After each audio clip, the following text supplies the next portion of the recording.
Ini soalnya kesejahteraan sosial dan inklusi masih tersegel, Pak. Kita akan segera buka. Pertanyaan hanya akan dibacakan satu kali.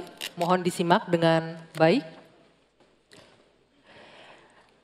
Negara beradab adalah negara yang memenuhi hak kelompok rentan, termasuk penyandang disabilitas.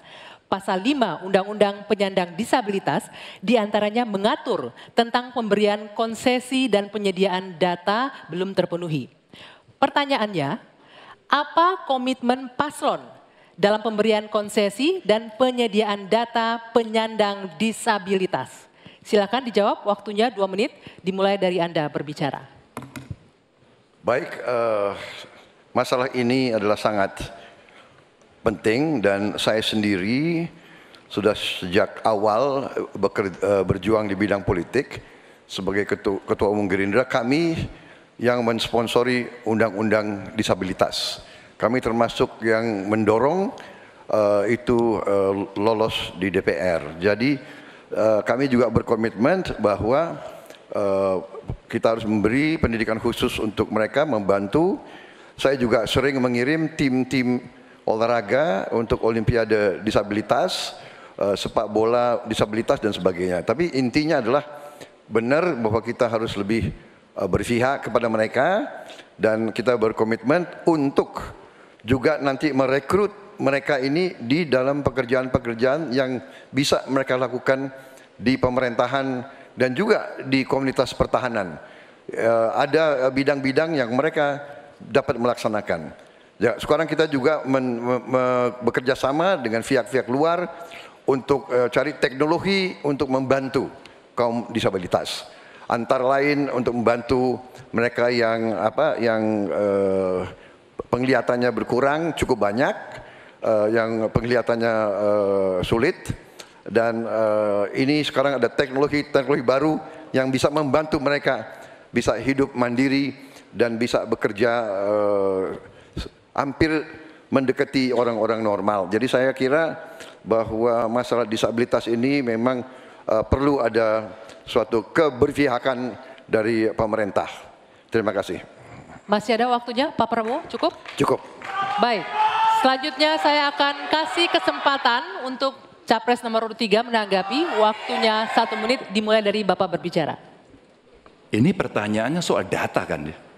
Data dan komitmen kita terhadap data disabilitas. Yang pertama, negara harus hadir, tidak boleh alpa. Yang kedua, kita mesti menyiapkan data dengan baik. Kenapa kami pakai KTP Sakti? Satu KTP saja kita bisa profiling semuanya termasuk disabilitas. Maka kalaulah satu data Indonesia lalu kita cropping satu saja terkait dengan disabilitas, maka perlakuan kita bisa kita berikan apapun untuk mereka. Termasuk, saya mau cerita pengalaman saja, ketika merancang pembangunan, hadirkan mereka, kasih ruang pertama untuk mereka berpendapat. Maka pada saat itu semua akan mendengarkan apa kebutuhan mereka. Itulah yang nantinya akan keluar menjadi kebijakan publik, apa yang mesti disampaikan kepada mereka sehingga no one left behind ini diberikan dan mereka akan mendapatkan apa yang dia inginkan. Gitu. Ya. Selanjutnya saya akan memberikan kesempatan untuk Capres nomor urut 1, Pak Anies, menanggapi jawaban dari Pak Prabowo. Waktunya 1 menit, dimulai dari Anda berbicara. Ya, apa yang disampaikan Pak Prabowo tadi baik, izinkan kami meneruskan Pak Prabowo. Data ini diperlukan komprehensif. Kita harus tahu berapa, di mana penyandang disabilitas, dan disabilitasnya apa. Dan kita harus melihat bahwa membantu penyandang disabilitas itu bukan charity, tapi pemenuhan hak asasinya dan tanggung jawab negara. Karena itu kami mengusulkan, dan ini kami rencanakan, bekerja bersama dengan dinas di tiap wilayah, lalu bekerja dengan Dasawisna PKK yang tahu wilayahnya, mereka diminta mencatat sehingga tiap kabupaten, kota, provinsi memiliki data tentang penyandang disabilitas. Lalu alokasikan anggaran untuk memenuhi kebutuhannya. Ketika dia bersekolah, sekolahnya harus dimodifikasi, maka dinas punya anggaran untuk modifikasi, tidak membebani sekolah. Jadi siapkan datanya, siapkan anggarannya. Terima kasih. Ya, Selanjutnya kami persilakan Pak Prabowo untuk merespon tanggapan dari dua capres ini. Waktunya 1 menit Pak, silakan. Ya, sekali lagi kedua masukannya juga sangat relevan. Ya, saya juga sependapat. Tetapi memang sekali lagi bahwa pemerintah harus lebih proaktif investasi di sekolah-sekolah khusus untuk mereka dan mencoba teknologi khusus.